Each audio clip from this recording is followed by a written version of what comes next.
Hello everyone, my name is Skits and welcome to episode 17 of Skyrim Mods Weekly. I hope you enjoyed the video and thank you for watching.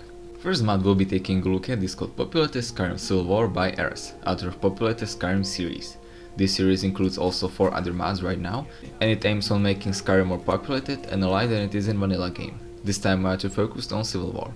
Unlike in Civil War Overhaul, where Mountain focused more on quests, Populated Civil War focuses on bringing more units to Skyrim, as well as few skirmishes between the Imperial and Stormcloak army. With this mod on, you'll definitely feel the presence of Civil War. New units include patrols for both the Imperials and Stormcloaks, and they consist of 1 captain, 1 or 2 warriors, and an archer. Each one of these units has its own patrol routine, and their main job is to search for bandits, spies, or any enemy soldiers. Since most of these patrols patrol around borders, they sometimes meet each other or other stray soldiers, and these encounters usually end in a fight. The units are a good addition to Skyrim, and if you combine them with some other mods from same author like populated lands, roads and paths, the roads and trading routines will definitely feel more alive. Second part of the mod includes huge battles between Imperial and Stormcloaks. Right now there is 4 of them, and they all happen in various places around Skyrim. Fights include from 30 to 80 NPCs, so they can be performance heavy. They are also a good chance for gaining some loot, or if you already favor any faction, you can help them win, or you can just slaughter them all.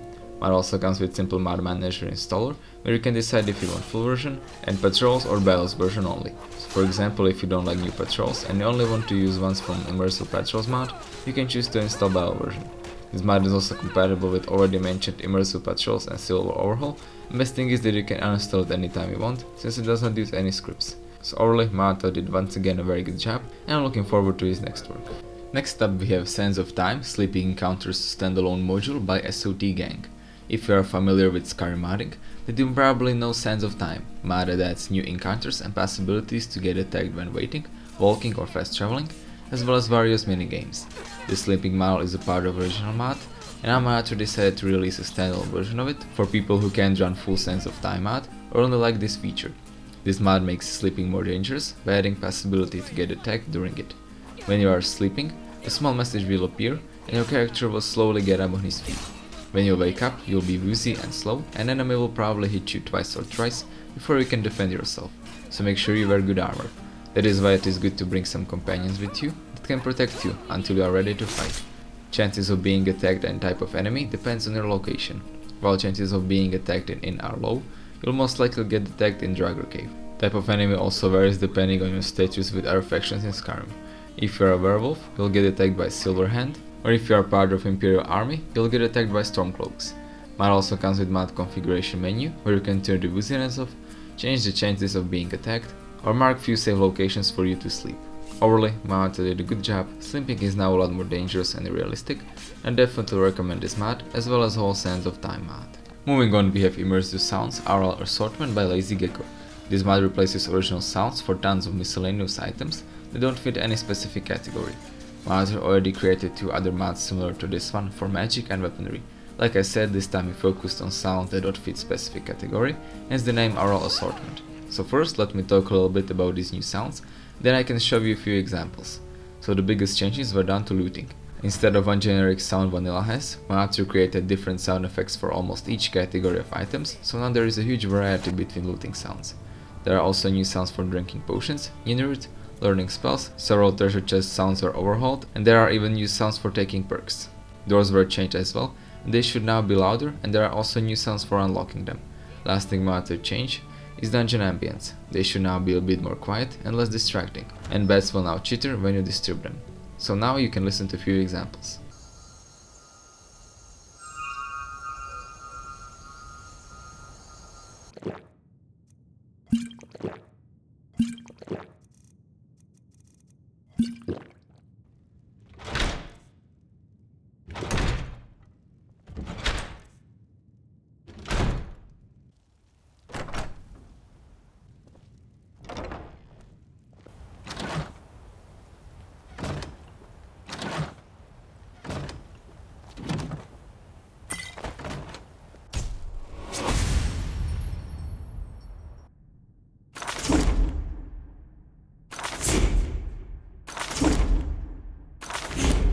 Just like with all sound overhauls, it is entirely up to your personal preference if you will use them or not.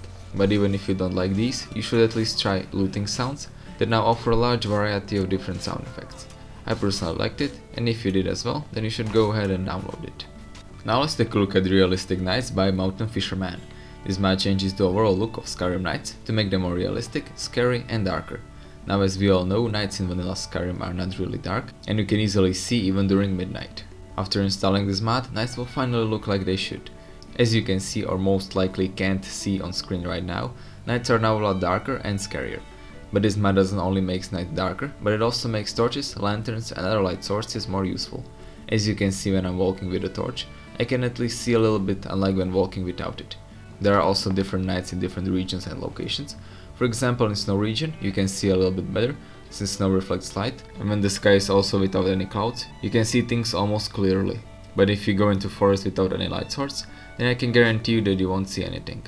There is also a difference between nights in various cities. While in Falkreath only light sources were guards' torches and occasional lights from houses, Whiterun was lit up with tons of fires and lanterns, there was no problem walking around it at night. Mod is also compatible with climates of Skyrim, and Mater is also working on patches for other weather mods. I also used this mod with Sombra EMB Lutsepia, and it worked just fine. So overall, Mater did a very good job, and if you're looking for an immersive and realistic experience during nights, then this mod is for you. Next up we have Kankaraya by KANRA. This mod adds a new shop northwest of Falkreath.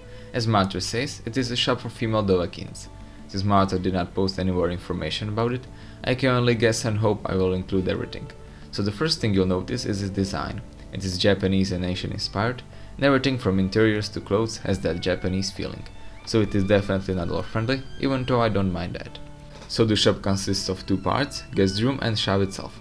Guest room can serve as a small player home. You can find bed, bathroom, alchemy lab and few storages here.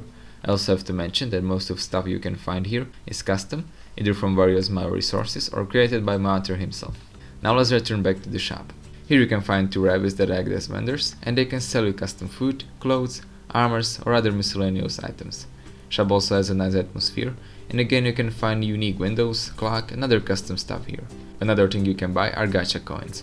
You can then use them on gacha machine that will reward you with various random items like shields, hoodies, goggles, eye patches and a lot more.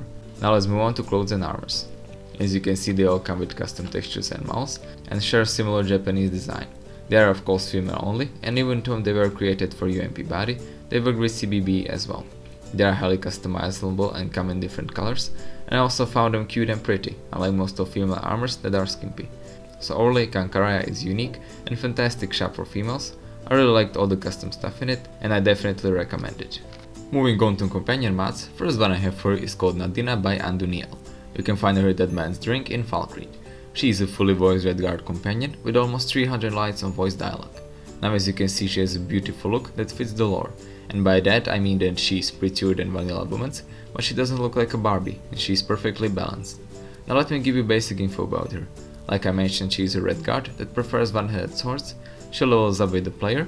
She has her own follower system with unique scripts and packages, which means she does not conflict or works with follower enhancement mods. She also has her own horse called Tyr. She can create potions and arrows for you, and she is also marryable. Another one of her great features are custom quest conversations for various vanilla quests, and like I mentioned, she is also voice acted by Anna Castiglione. I'll say, gods do love to toy with us mortals. Although, I guess this wasn't as bad as some divine pranks can be. Stealing a goat, cheating a merchant, getting engaged to a hag, and nearly banging two of them? All in all, that's pretty impressive for one night. In combat she was okay, not too overpowered or useless, and she can be a good addition to your group. Overall, Marta did a good job, and Dina is a unique companion that, unlike most of Flavour mods, also comes with custom stuff. I liked her, and you should go ahead and try her out. Next up we have Ohmes Thief Nonara by Nuska. This mod adds a female follower into the game. You can find her in B and Barb in Riften. Most unique thing about Nonara is her appearance. As you can see, she definitely doesn't look like a typical Skyrim woman. She has a custom dreadlocked haircut and custom faced war paints as well, and there is a big contrast between her brown skin, yellow war paints and red hair. Reason for her unique look is that she is part of Ohmes race, subspecies of Khajiit that closely resemble Mer. Now I don't really know anything about Ohmes race, but Nonara's appearance was really unique and completely different from other follower mods, and I liked it. Other than that, she is also an assassin. Based off the main to Sven concept, she levels up with you and otherwise works like a usual follower. In combat she was okay, but you probably want to equip her with some better weapons than ebony dagger she has. Overall, Nonara is a very unique looking companion, and if you are tired of usual follower mods that all look similar, then this mod is for you. Moving on, we have Breezehome TNF Elianoras Flavour by goatk and Elianora. So goatk, author of Noble Family series, has recently retired, and he gave permission to all modders out there to mod, fix and play with his 5 house mods. Elianora took this opportunity and decided to play around with Breezehome. So for those of you who forgot, you can find Breezehome in Whiterun and buy it from Dane, as well as all those additional rooms you can see. Elianora used already existing layout created by goatk and enhanced it, so you could say that this is TNF Breezehome version 2.0. Now as soon as I walked in, I saw Elianora's work. You can now find tons of various static decorations everywhere. Most of these rooms were improved and filled up a little bit. I especially like Child's room and Trophy room. I also have to mention that you can find a telescope on top of your house that I really liked, even though I don't even know why. You can of course also find tons of storages, alchemy, smithing and enchanting stations. This mod also requires Heartfire and it is safe to use with any EMB, and I haven't noticed any FPS drop inside. Overall, Elianora did a very good job, I liked it and definitely recommend it. Now let's take a look at Latex Corset by nakrulz. This mod adds new outfit / armor into the game. Now I know that some of you hate these type of mods that are skimpy and not lore friendly, so I'll put an annotation for you guys and you can skip to next mod. For all of you that stayed, you can obtain it by crafting it at any forge under leather and miscellaneous category. Now as you can see, it comes with custom island textures. Textures are okay, Corset was nicely detailed, but the bottom part was kinda plain. It is of course Filma only, and it was made for CBBE body. It also supports BODYSLIDE, high heels and bouncing breast mods. Also, if your game is crashing when you put on Corset, make sure that XP's 32 skeleton or any other skeleton you use was not overwritten and you should reinstall it. Outfit is also customizable, and it is not only made out of one piece, so you can decide if you only want to wear corset, boots and so on. It also comes in 6 colors: green, yellow, red, blue, white and black, and you can decide which one you want during installation. If you are also using an EMB, make sure you also download a shiny version, or else your character will shine like sun. Now I know this mod is definitely not for everyone, but if you enjoy skimpy but well made outfits, then this mod is for you. And the last mod we'll be taking a look at is called Angel of Death by MAIBATSU. Some of you may know him already from Fallout New Vegas Nexus, where he released tons of amazing weapons, and this is his first mod for Skyrim. It is a weapon, and you can obtain it by crafting it at Forge under Steel category. Now as always, MAIBATSU did an amazing job with both Mile and textures. They are custom, textures offer a very good amount of detail, you can see scratches on handle or writings on blade. Mile is also nice, I especially like the shape of the blade and those small spikes and curves on handle. Weapon is also lore friendly and fits the Skyrim very well. It has a little bit rust on it and generally it is a very good looking weapon.